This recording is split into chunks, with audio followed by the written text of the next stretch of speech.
الحمد لله وكفى وسلام على عباده الذين اصطفى أما بعد فأعوذ بالله من الشيطان الرجيم بسم الله الرحمن الرحيم النبي أولى بالمؤمنين من أنفسهم وقال النبي صلى الله عليه وسلم المرء مع من أحب سبحان ربك رب العزة عما يصفون وسلام على المرسلين والحمد لله رب العالمين اللهم صل على سيدنا محمد وعلى آل سيدنا محمد وبارك وسلم۔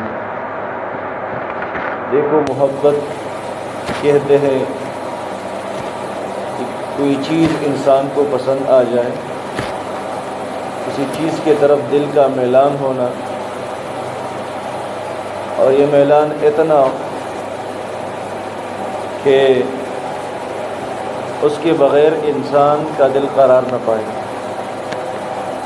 اور یہ محبت کا جذبہ اللہ رب العزت نے انسان کی فطرت میں اور دل میں رکھا ہے، پتھر سے ہو، خدا سے ہو یا پھر کسی سے ہو، چین آتا نہیں محبت کیے بغیر، دل بہر محبت ہے محبت ہی کرے گا، اللہ کس کو بچا لو یہ کسی پر تو مرے گا۔ اب دیکھو، انسان جس چیز سے بھی محبت کرتا ہے اس کی کسی نہ کسی صفت سے متاثر ہو کے کرتا ہے، اور اس محبت کی بہت سارے مشائخ نے مختلف ڈیفینیشنز اور تعریفیں کی ہے۔ چنانچہ بعض مشائخ نے فرمایا ہے المحبت میل القلب الی موافق المحبوب، کہ دل کا اپنے محبوب کی باتوں کی طرف کھینچ کر چلے جانا اور ہر بات میں ان کا بات ماننا، یہ محبت کہلاتا ہے۔ کسی نے یہ تعریف فرمائی المحبت ایثار المحبوب، کہ ہر معاملے میں اپنے محبوب کو ترجیح دینا۔ اور کسی نے یہ تعریف کی ہے المحبت الشوق الی المحبوب، کہ محبوب کی ملاقات کا شوق پیدا ہونے محبت کہلاتا ہے۔ اور کسی نے یہ تعریف کی ہے المحبت دوام الذکر للمحبوب، کہ محبوب کو ہمیشہ یاد رکھنے کا جذبہ اور کبھی نہ بھولنے کا کیفیت، اسی کو کہتے محبت۔ بندہ چاہے بھی اس کو پھر بلا نہیں سکتا۔ اللہ اکبر کبیرہ۔ اور کسی نے یہ تعریف کی المحبت اتباع المحبوب، کہ محبوب کی اتباع پر مجبور ہونا یہ محبت کہلاتا ہے۔ اب اللہ رب العزت کی ذات سے محبت اور محبوب صلی اللہ علیہ وسلم کی ذات اقدس سے محبت، یہ ہر مسلمان کی فطرت میں شامل ہے۔ اللہ اکبر کبیرہ۔ اور یہ محبت اتنا ہونا چاہیے کہ تمام محبتوں پہ غالب ہو۔ نہ جب تک کھٹ مرو میں خواجہ یثرب کی حرمت پر خدا شاہد ہے کہ ایمان میرا کامل ہو ہی نہیں سکتا۔ نماز اچھا، حج اچھا، روزہ اچھا، مگر اس کے باوجود میں مسلمان ہو نہیں سکتا۔ اللہ رب العزت قرآن عظیم الشان میں تمام محبتوں کو، تمام رشتوں کو ذکر فرما کر فرماتے قل ان کان آباؤکم وابناؤکم واخوانکم وازواجکم وعشیرتکم واموال اقترفتموها وتجارة تخشون كسادها ومساكن ترضونها احب اليكم من الله ورسوله وجهاد في سبيله فتربصوا حتى ياتي الله بامره والله لا يهدي القوم الفاسقين۔ اے محبوب، ان کو فرما لیجیے اگر تمہارے والدین، تمہارے اولاد، تمہارے بھائی، تمہاری بیویاں، تمہارے خاندان، اور وہ مال جس کو تو کماتے ہو اور جس میں کساد بازی سے آپ ڈرتے ہیں، اللہ اکبر کبیرہ، اور وہ گھر جس سے آپ محبت کرتے ہیں، اگر یہ چیزیں اللہ اور اس کے رسول کے محبت کے مقابلے میں اور اللہ رب کے راستے میں جہاد کرنے سے تمہیں زیادہ محبوب ہو تو پھر انتظار کرنا، یہاں تک کہ اللہ پاک اپنا عذاب دے، اور اللہ نافرمانوں کو ہدایت نہیں دیتا۔ تو محبوب صلی اللہ علیہ وسلم کی محبت اور اللہ کی محبت، یہ تمام محبتوں پہ غالب ہونا چاہیے۔ دیکھو اب یہ جو رشتے ہیں ان کی محبت اور ان کا لحاظ بھی ضروری ہے، لیکن جب یہ محبتیں اللہ اور اس کے رسول کی محبتوں کے مقابلے میں آ جائیں تو پھر ان سب سے کر گزرنا چاہیے انسان کو۔ چنانچہ محبوب صلی اللہ علیہ وسلم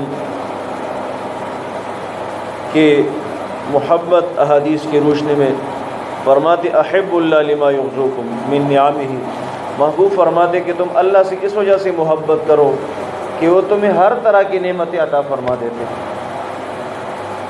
انسان عبد الاحسان، انسان جو نہیں احسان کا بندہ ہے، جس کے ساتھ کوئی اچھا معاملہ کر دیتا ہے تو اس کے ساتھ اس کی محبت پیدا ہو جاتی ہے۔ اب اللہ رب نے تمام نعمتیں، جتنی بھی نعمتیں انسان کو ملتی ہے اللہ کے خزانوں سے ملتی ہے، تو اللہ سے سب سے زیادہ محبت ہونی چاہیے۔ اور پھر آگے فرماتے وہ احبونی لحب اللہ، اور مجھ سے اس لیے محبت کرو کہ میں اللہ کا محبوب ہوں، یعنی اللہ کی محبت کی وجہ سے میرے ساتھ محبت کرو۔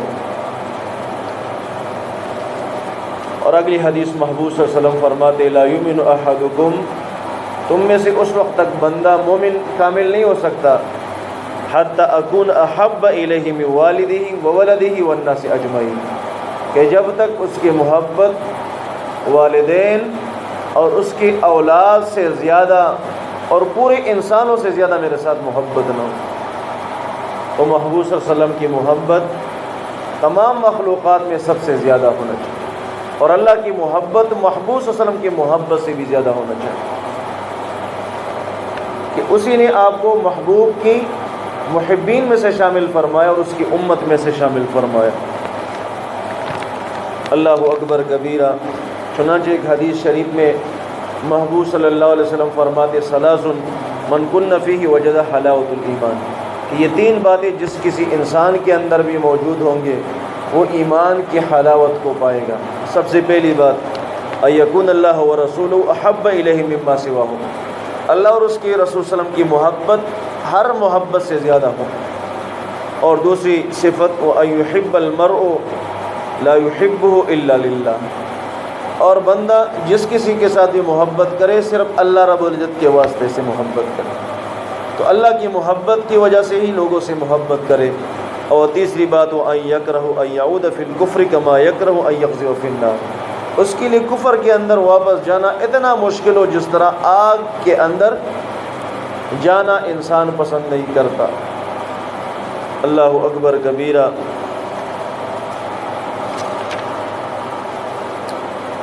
اب محبوب صلی اللہ علیہ وسلم کی محبت کا تقاضا کیا ہے؟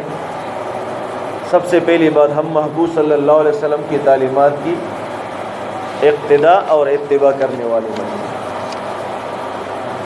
محبوب صلی اللہ علیہ وسلم تو اللہ رب العزت نے تمام انسانیت کے لیے ہدایت کا نمونہ اور ذریعہ بنایا ہے، تو محبوب صلی اللہ علیہ وسلم کی تعلیمات کو اپنانا یہ محبت کا پہلا تقاضا ہے۔ اور اگلی بات محبوب صلی اللہ علیہ وسلم کی اتباع،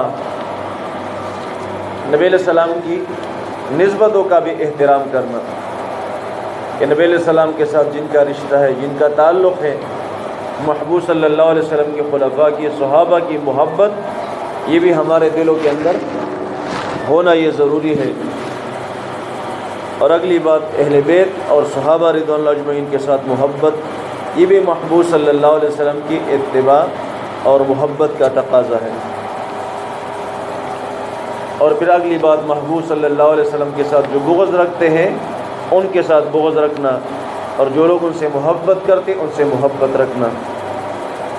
اور اگلی بات محبوب صلی اللہ علیہ وسلم کا ذکر کثرت سے کرنا، نبی علیہ السلام کے تذکرے کرنا، جہاں پر بندے بیٹھتا ہے وہاں پر محبوب صلی اللہ علیہ وسلم کے واقعات، محبوب صلی اللہ علیہ وسلم کی سنت کی باتیں اور محبوب صلی اللہ علیہ وسلم کے زمانے کے تذکرے۔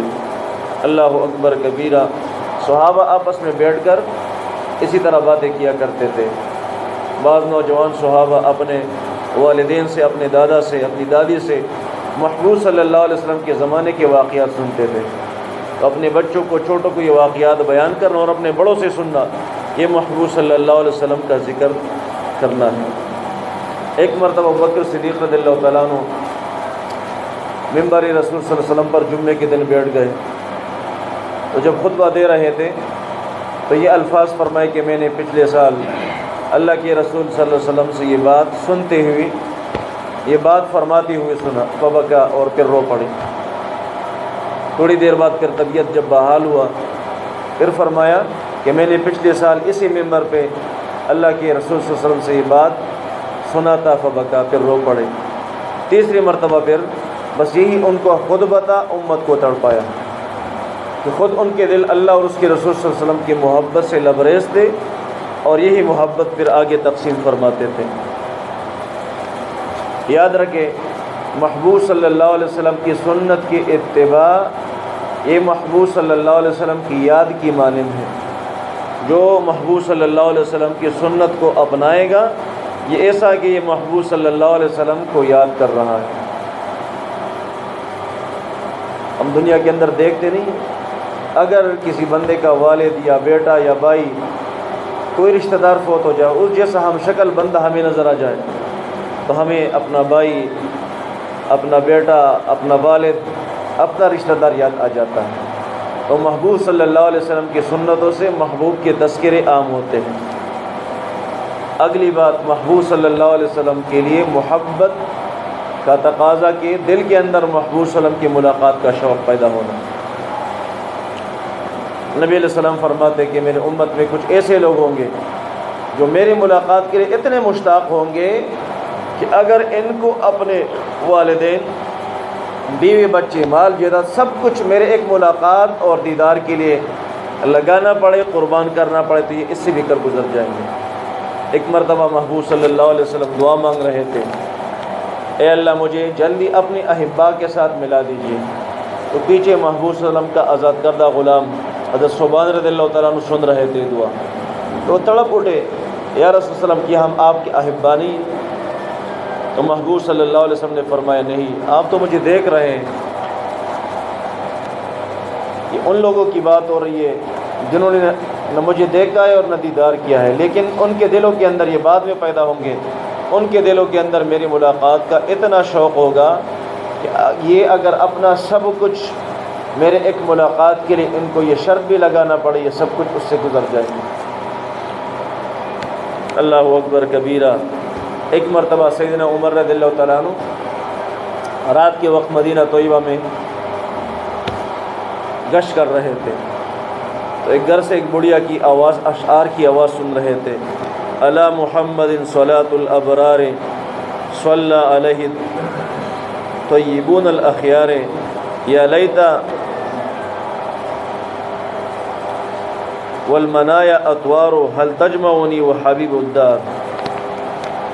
کہ محبوب صلی اللہ علیہ وسلم پر تمام نیکوں کی درود و سلام ہو، اور محبوب صلی اللہ علیہ وسلم پر تمام اخیار جو اللہ رب کی برگزیدہ بندے ہیں، جو پسندیدہ بندے، ان سب کے درود و سلام ہو۔ اے کاش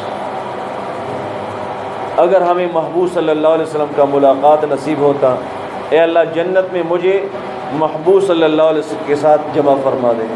اب یہ بات جب حضرت عمر رضی اللہ تعالیٰ عنہ نے سنا تو تڑپ اٹھے، دروازے پہ دستک دی، بوڑھے اماں نے کہا کہ کون ہے؟ فرمایا عمر ہے۔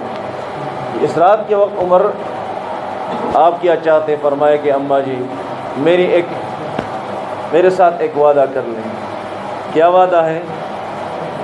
چارپائی پہ بیٹھ گیا اور فرمایا کہ آپ نے جو اشعار پڑھے اور جو دعا مانگی، اس دعا میں مجھے بھی شامل فرما دے۔ اللہ اکبر کبیرہ، تاکہ آپ کی دعا کی برکت سے مجھے بھی اللہ رب محبوب صلی اللہ علیہ وسلم کے ساتھ جنت میں ایک ساتھ شامل فرما دے۔ اللہ اکبر کبیرہ۔ ایک صحابی محبوب صلی اللہ علیہ وسلم کے پاس آئے اور فرمایا یا رسول اللہ صلی اللہ علیہ وسلم، میرے دل کے اندر آپ کی اتنی محبت اور آپ سے ملاقات کا شوق ہے کہ میں گھر کے اندر میں ٹائم پاس نہیں کر سکتا، اللہ اکبر کبیرہ۔ اور جب میرا دل تڑپ اٹھ جاتا ہے تو میں واپس آ جاتا ہوں، آپ کے چہرہ انور کو دیکھ لیتا ہوں تو میرا دل کچھ ٹھنڈا ہو جاتا ہے۔ یا رسول صلی اللہ علیہ وسلم، ایک بات ہے، اگر موت تو آپ پر بھی آئے گی اور مجھ پر بھی آئے گی، اور یہ ہماری جدائی کا سبب بنے گا، اللہ رب آپ کو جنت میں داخل فرمائیں گے تو آپ تو اعلیٰ مقامات پر ہوں گے، اور ہم اگر اللہ نے فضل فرمائے تو ہم اگلے مقام پہ ہوں گے، تو آپ کا دیدار ہم کیسے کریں گے؟ تو محبوب صلی اللہ علیہ وسلم پر اور صحابی کی عجیب کیفیت تھی، تو اللہ رب نے آیات نازل فرمائے، من الذین، اس طرح آیت مبارک ہے، اولئک مع الذین انعم اللہ علیہم من النبیین والصدیقین والشہداء والصالحین۔ اللہ اکبر کبیرہ، کہ جو دنیا کے اندر جس کے ساتھ بھی محبت کرے گا اس کے ساتھ اٹھایا جائے گا۔ صحابہ کو سب سے زیادہ خوشی ان آیات پر تھی اور اس حدیث پر تھی، المرء مع من احب۔ دنیا کے اندر جو جس کے ساتھ بھی محبت کرے گا، قیامت کے دن اس کا حشر اس کے ساتھ کیا جائے گا۔ تو اللہ سے دعا ہے کہ ہمارے دلوں کے اندر اللہ کی محبت سب سے زیادہ ہو، اور پھر محبوب صلی اللہ علیہ وسلم کی محبت زیادہ ہو۔ پھر محبوب صلی اللہ علیہ وسلم کی محبت کا ایک اور تقاضا کہ نبی علیہ السلام کی دل کے اندر جس طرح امت کے لیے غم ہوتا تھا، یہی غم محبوب سے محبت کرنے والے کے دل کے اندر بھی ہو۔ جس طرح محبوب صلی اللہ علیہ وسلم امت کی ہدایت کے لیے در در جاتے تھے، روتے تھے، راتوں کو اٹھ اٹھ کر دعائیں مانگتے تھے، اور امت کا حریص تھا، رؤوف الرحیم، اسی طرح امت کے لیے رافت، رحمت اور محبت یہ امتی کے دل کے اندر باقی امتیوں کے لیے ہونا چاہیے۔ اللہ اکبر کبیر۔ حضرت انس رضی اللہ تعالیٰ عنہ فرماتے ہیں کہ اللہ رب قیامت کے دن کچھ لوگوں کا حشر اس طرح فرمائیں گے کہ وہ نور کے ممبروں پر ہوں گے، یہ نہ انبیاء ہوں گے، نہ شہداء ہوں گے، نہ صلحاء ہوں گے۔ اللہ اکبر کبیرہ۔ صحابہ انس رضی اللہ تعالیٰ عنہ فرماتے ہیں کہ ہم نے پوچھا، یا رسول اللہ علیہ وسلم، یہ کون لوگ ہوں گے؟ تو محبوب صلی اللہ علیہ وسلم نے فرمایا، اے انس، یہ وہ لوگ ہوں گے جو دنیا کے اندر اللہ کو لوگوں کا محبوب بنائیں گے اور لوگوں کو اللہ کا محبوب بنائیں گے۔ انس رضی اللہ تعالیٰ عنہ فرماتے، میں نے پوچھا، یا رسول اللہ علیہ وسلم، یہ بات تو سمجھ میں آتی ہے کہ اللہ کو لوگوں کا محبوب بنائیں گے، لیکن لوگوں کو اللہ کا کس طرح محبوب بنائیں گے؟ تو فرمایا کہ وعظ و نصیحت کریں گے، لوگوں کو توبہ طائب کریں گے، لوگوں کو اللہ کے ساتھ جوڑیں گے، تو ان کے دلوں کے اندر اللہ کی محبت آئے گی، یہ اطاعت شروع کریں گے، ان کی زندگیاں نیک بن جائے گی، تو یہ اللہ کے محبوب بن جائیں گے۔ اللہ اکبر کبیرہ۔ تو میرے دوستو، اللہ رب العزت نے محبوب صلی اللہ علیہ وسلم کی محبت کہ یہ تقاضے ہر مومن کے دل کے اندر ہونی چاہیے۔ اگلی بات کہ محبوب صلی اللہ علیہ وسلم کے ذات اقدس پر کثرت کے ساتھ درود پڑھیں۔ اللہ اکبر۔ اور یہ ایک مقبول عبادت ہے۔ ایک صحابی نے پوچھا، یا رسول اللہ علیہ وسلم، میں کتنی وقت آپ پر درود پڑھ لیا کروں؟ پہلے فرمایا کہ میں اپنے دن کا چوتھائی حصہ آپ پر درود پڑھتا ہوں، اور محبوب صلی اللہ علیہ وسلم نے فرمایا اگر اس سے زیادہ بھی کرے اور اچھی بات ہے۔ اس نے کہا، یا رسول اللہ علیہ وسلم، میں اپنا آدھا وقت آپ پر درود پڑھنے میں لگاؤں گا۔ محبوب صلی اللہ علیہ وسلم نے فرمایا اگر اس سے بھی زیادہ کرے تو اور فائدہ۔ اس نے کہا، رسول اللہ علیہ وسلم، میں بس اپنی پوری زندگی کو ہر وقت آپ پر درود پڑھتا رہوں گا۔ اللہ اکبر کبیرہ۔ تو دیکھو، جتنا محبت زیادہ ہوگا اتنا یاد بھی زیادہ بندے کو نصیب ہوتی ہے۔ تو میرے دوستو، محبوب صلی اللہ علیہ وسلم کی محبت کا تقاضا ایک تو یہ ہے کہ ہم محبوب صلی اللہ علیہ وسلم کی عملی اتباع شروع کر لیں، ہماری زندگی محبوب صلی اللہ علیہ وسلم کی زندگی کے مشابہ ہو، ہماری زندگی کے اعمال محبوب صلی اللہ علیہ وسلم کے اعمال جیسے مشابہ ہو، ہمارے اخلاق محبوب صلی اللہ علیہ وسلم کے اخلاق کی مشابہ ہو،